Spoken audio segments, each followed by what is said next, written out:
अपत्रपा म्हटलं त्याला. अपत्रपा म्हणजे लोकोपवाद, म्हणजे लोकनिंदा. तर हे जे दोन गुण आहेत, स्वतःच्या मनाची लाज आणि जनाची निंदा, त्याच्यातूनच ती म्हण पडलेली आहे. जनाची नाही तर मनाची तरी असावी. कधी कधी कधी कधी काही माणसं इतरांना घाबरत नाहीत, म्हणजे लोकांना घाबरत नाहीत, लोक काय म्हणतील याची पर्वा करत नाहीत. मग आपण त्याला काय म्हणतो, नाही लोकांची नाही तर निदान मनाची तरी लाज वाटू द्या. तर तो हम्म. सद्गुण आहे.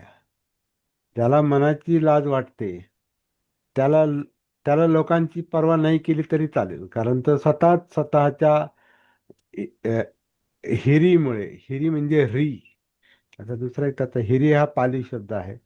री री म्हणजे अ, स्वतःला, मनाला संकोच वाटणे, किंवा